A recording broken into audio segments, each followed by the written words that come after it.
Kevin, thanks for joining me. I wanted to start with your career at Genk. You know, were you the player then in terms of a central figure that you are now, or was you more of a wide player? I would guess the only time that I played central was like the last part of my career in Genk.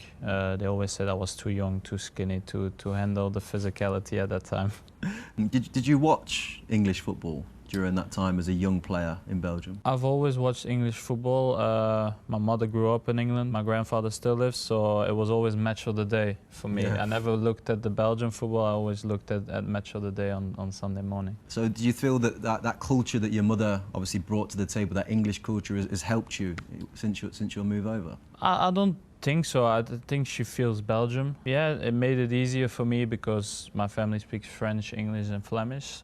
You developed into a top young player. And what was that like initially when Chelsea came to buy you? It is a big shock in the beginning because obviously I was doing really well in Belgium. We won the title and all these things. We're playing Champions League, but you don't expect to go from Belgium to play for Chelsea. But at the time we agreed like I would go to Chelsea, finish off in Genk, and then the next year I will do pre-season. I will go on loan somewhere. What was the relationship like between yourself and Jose Mourinho during your time at Chelsea?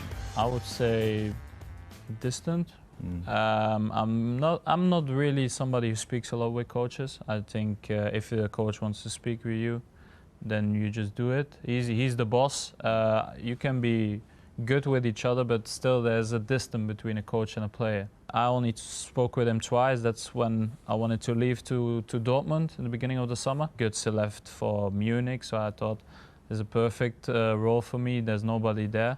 Yeah, I had to stay. I will get my chances, and then the second meeting was just before New Year, where everybody gets like sort of evaluation, how things go and how you're feeling. And then I just said, like, for me, it's better to go. I wanna play football. Your manager being so distant and not having those conversations to suppose help you in your development, was that tough at that age? To be fair, it wasn't really tough. I just did what I needed to do, but I was doing my job well. I was training hard.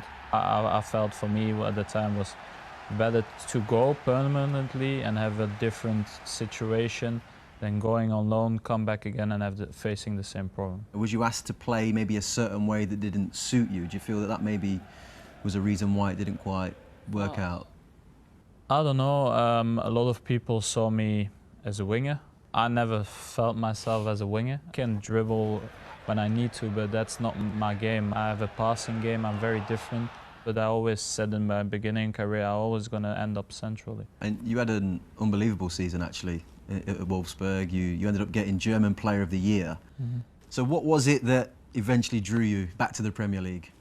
Well, the decision for City. It's not to come back to the Premier League. I think I had the option to go to Munich, PSG and City, or stay in Wolfsburg.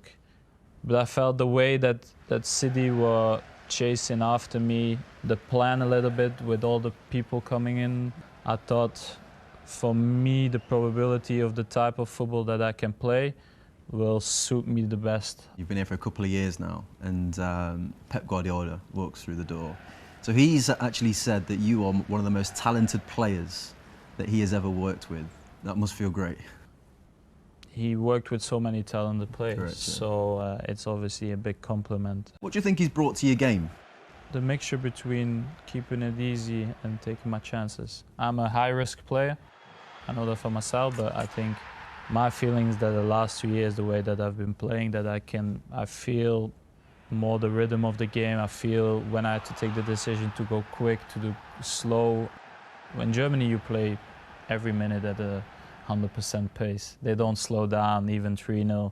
Now it's differently. I feel more the situation, and I think it's an important part in playing in the midfield. So do you feel like you're conserving energy in doing that, which is allowing you to be as creative as, well, even more creative than you've always been?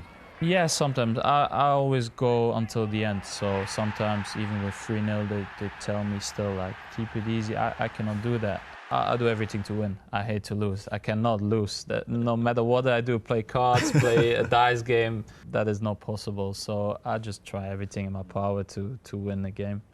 You've got this unbelievable ability to do exactly what you want with your left. Started training my left foot when I was like a young guy. I was not allowed to play with my right foot in the garden. I was shooting all the flowers, and the people would say you had to shoot it with your left. So I just played with my left there, and then it became more naturally in training, and I think it's a big advantage. It's a good lesson for the kids as well. I think they'll be listening to this Don't interview. shoot the flowers.